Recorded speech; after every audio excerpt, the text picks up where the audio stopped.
My name is Conrad Steiner. I'm a doctor of medicine. Tonight's story has the title, After the Darkness.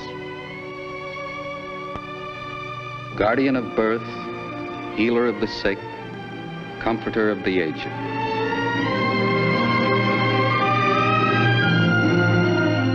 To the profession of medicine, to the men and women who labor in its cause, this story is dedicated.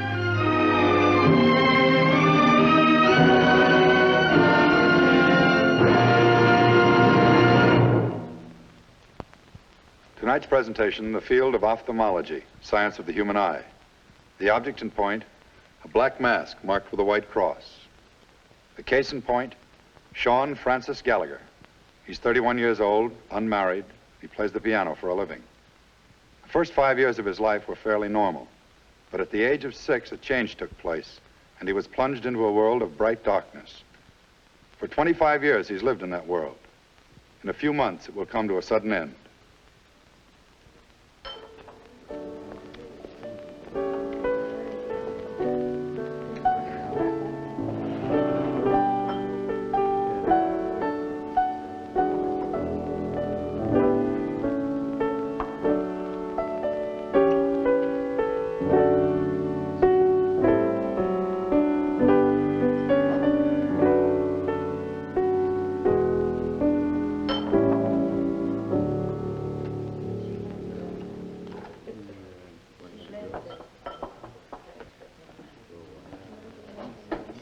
All right, that's 8 to 6 for everybody. Closing time.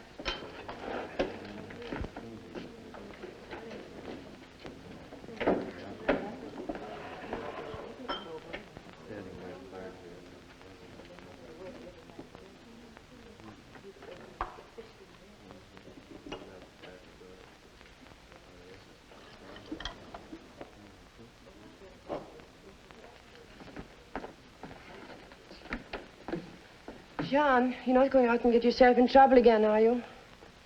Good night, Emma. John.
Excellent.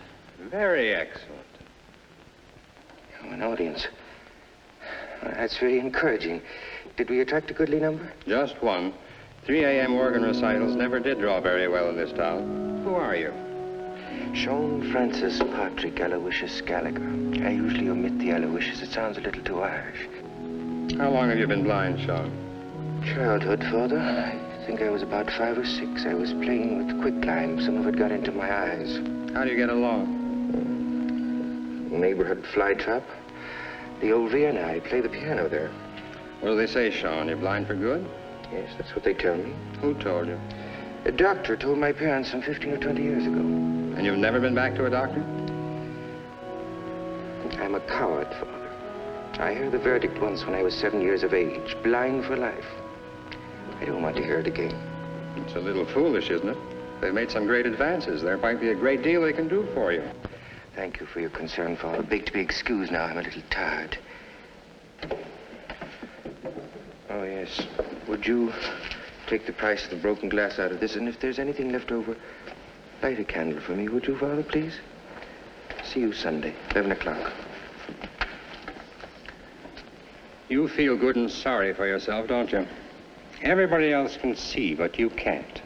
Everybody else has a gift you've been denied, so you've gone off to pout and pity in a corner to live in a world all your own. Look, Father. All I want to do is to stay out of the way. What do you want with me? I want you to grow up, start acting like a man, not a boy. I want you to do something for yourself. Why should you be so worried about me? You never saw me in your life before till a few seconds ago. What do you care about me? Why do you care about me? I'll tell you why. Number 1, you're a human being. Number 2, you've got an immortal soul. And number 3, we've got the biggest and the most beautiful pipe organ in 11 states. And you were the first band to come along in 3 years and play it the way it should be played. That's why. May I consider this an offer of gainful employment? Consider it any way you like. I'm giving you a chance to take the gift you've got and do something with it, to make something out of yourself. How do you propose we go about my salvation? The first thing to get you to my friend, Dr. Landis, and see if there's anything to be done about your eyes. After that, you can come to work here or go on your way. I leave that up to you. What if I'm not in a mood to agree? You broke in and entered this church. I'll give you 2 choices. Either you go with me to see Dr. Landis, or I turn you over to the police. You name it. I'm a little surprised, Father. This smacks just a little bit of blackmail. Call it anything you please. Well? I ring the rectory in the morning. Who should I ask for? My name's Father Mendelssohn. Mendelssohn. There's a fairly gifted piano player by the same name. That's right. Just curious, Father, but how did a Mendelssohn ever end up wearing a Roman collar? I wouldn't ask that of a Gallagher. Why should you ask it of a Mendelssohn?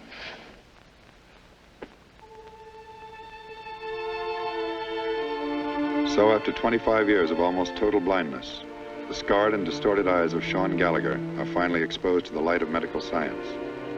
After the initial light perception test is made and the patient's medical history is taken, eyes are examined with an ophthalmoscope. From the light reflected from the inside of the eye, the doctor obtains an impression of the condition of the various inner structures. The next step, the probing light of the corneal microscope.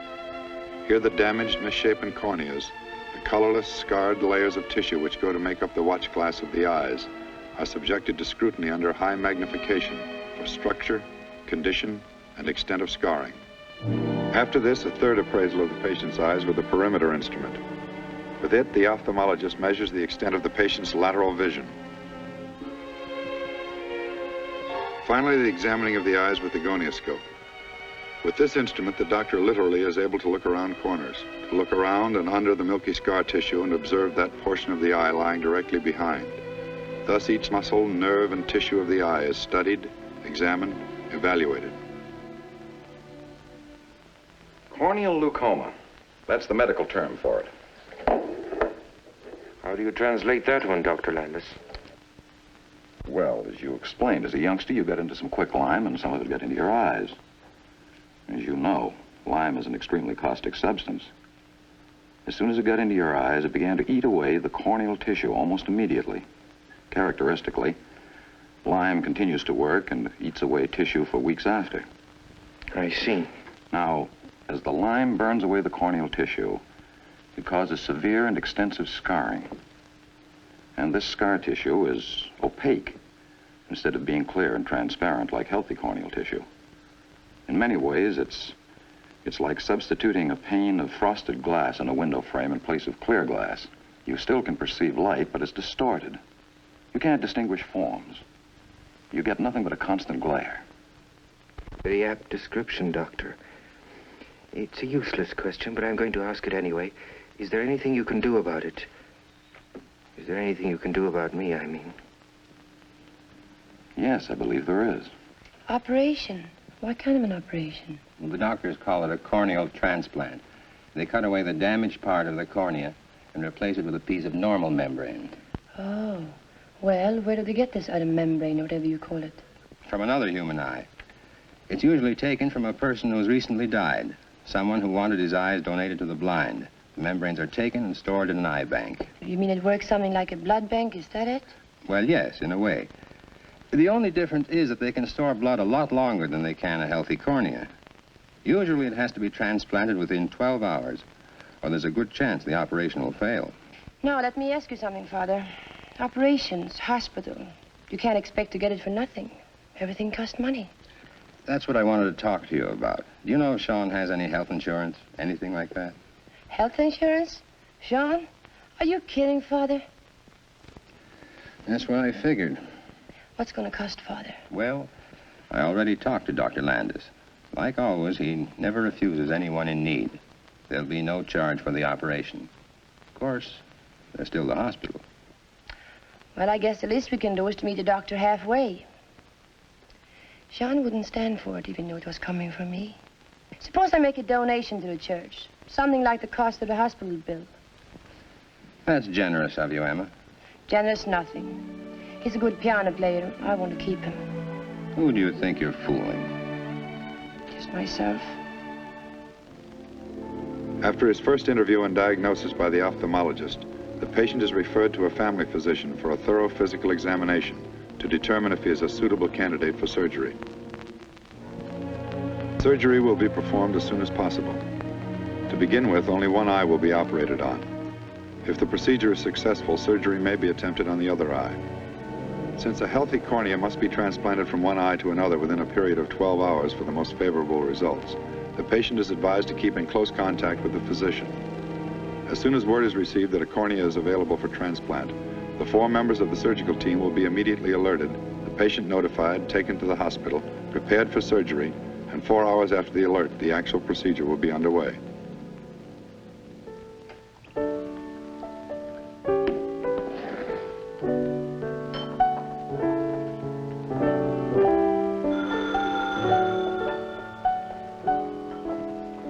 Hey, Emma. Call for you. Okay, thanks.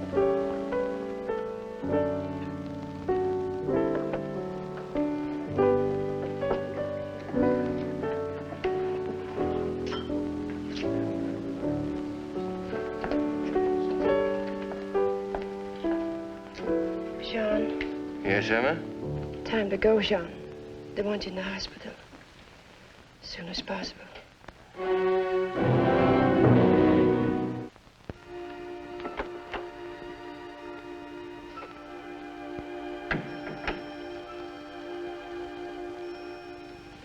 Sean? Oh, very good evening to you, Doctor. I trust we find you in good health. Never better. We'll be getting to you in a few minutes. You just relax now. It's silly. I feel like a schoolboy. Whatever was it that nurse gave to me? Oh, a little something to help you to relax. Oh. Feeling comfortable, are you? Oh, like a saint, Doctor. My shining hour. Like a fair and lovely saint. Oh, the dreams. You wouldn't believe it, Doctor. I'm lying close to the top of a hill in Galway. My back's against the green, sweet grass. Down there below my feet, there's the green and white waters of the bay. And I look up. I see the sky. So far it stretches. My eyes can't hold the sight of it. Same sky when I was a boy. Up on a hill in the late afternoon. It's blue. Deep blue and crystalline, clear and shining. sky all above. I was a boy then. And there was a wind on the hill, all across the hill, coming up off the sea. So blue, so blue. And I was a boy. A boy. 3 hours after the patient is called, the operation is underway. Before the actual transplanting of the cornea takes place, it's essential to be certain that the new piece of cornea will fit properly. And so a measurement is made with the transplant itself.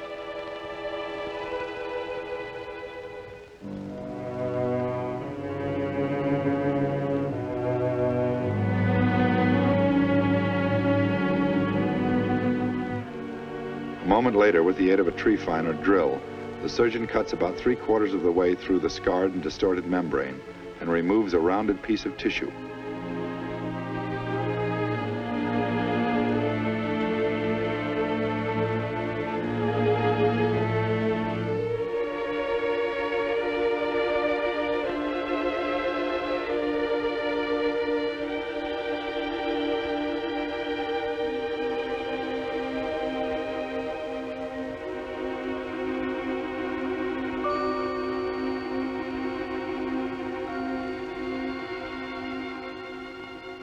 Then carefully, the new membrane is removed from the saline bath, and the actual transplant takes place.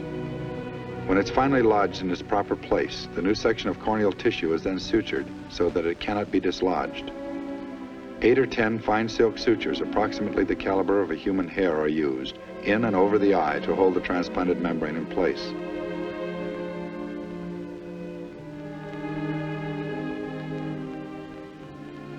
When the suturing is completed, special pads are then taped to the cheek and brow. It's essential to cover both eyes because if the unoperated eye is left open, it will have a tendency to move, and through sympathetic action, the operated eye will move with it. The final step, a rigid black mask is tied over both eyes for additional protection. A white cross is taped over one side of the mask so that the patient is never turned to that side. The surgery is at an end. All that remains now is waiting. They keep the bandages on his eyes for 4 days, huh? That means they take him off this Saturday, right? Usually. That's when they're going to be able to tell for sure? I mean, if he's going to see or not? Mm-hmm. Suppose so. Be rough, I am. I mean, after giving the guy a big story, teeing him up. I mean, where he's really counting on it. They take the bandages off and he's still blind as a bat. Be pretty rough, wouldn't it?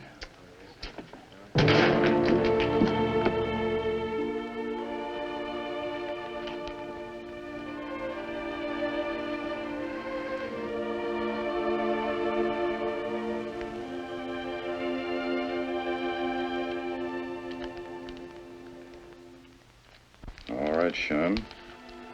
Just stay relaxed now and don't open your eyes until I tell you. Yes, sir. All right.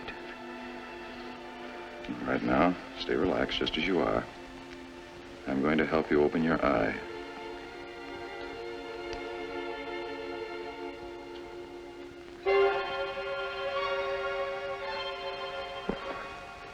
Oh, my God. Oh, my dear God.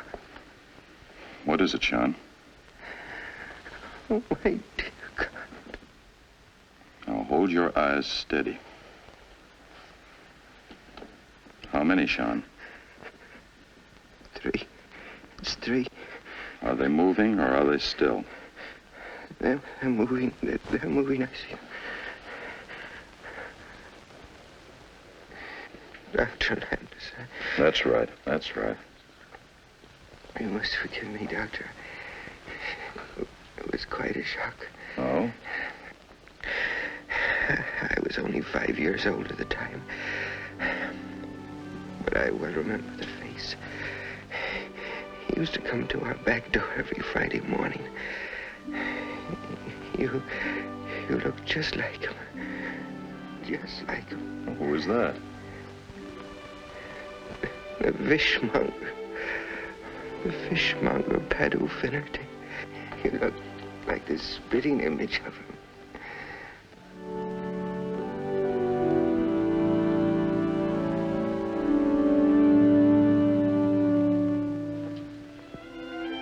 First post-operative examination. The eye is exposed for a few brief minutes. 2 different types of medicinal ointment are applied, and the operated eye is immediately rebandaged. The same procedure is repeated for the next 7 days. On the 11th day, the corneal sutures are removed, and on the 13th day, the patient is discharged from the hospital. 3 days later, the patient is back at the office of the ophthalmologist for further post-operative examinations. The patch is removed from the operated eye and glasses are substituted. At this point, it's a near certainty. The surgery is a success. And after 25 years and 1 month, the blindness of Sean Francis Gallagher, the world of bright darkness, has finally come to an end.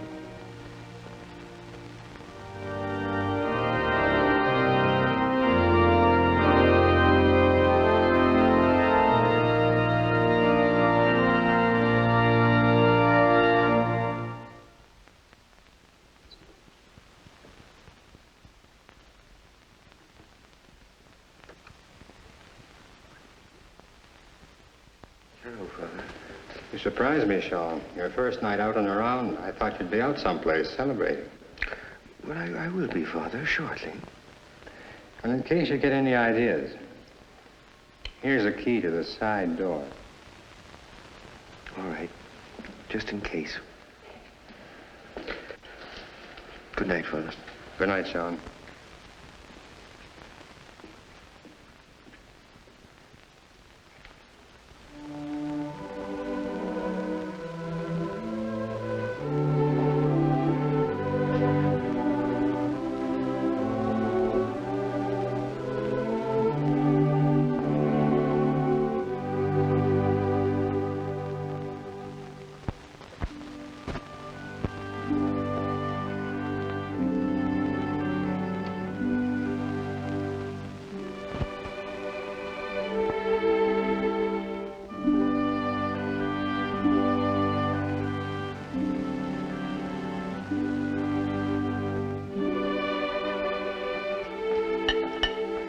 Senor. Just what the doctor ordered. I made a coleslaw myself.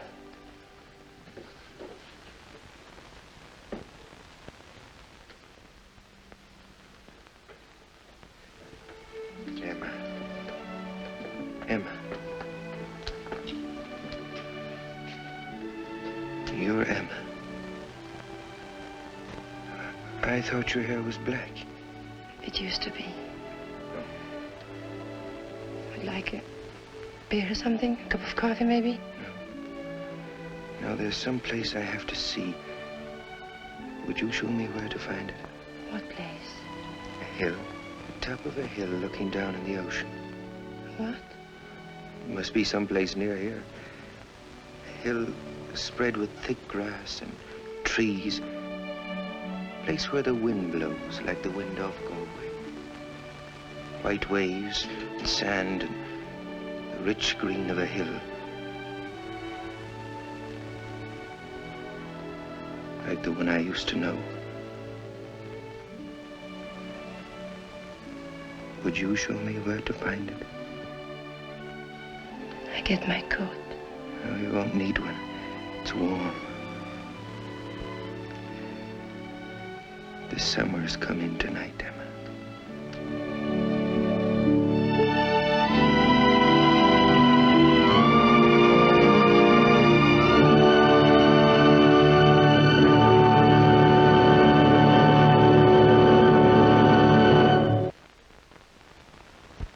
This story has shown the rehabilitation of the victim of a childhood tragedy through the remarkable developments in the field of ophthalmic surgery.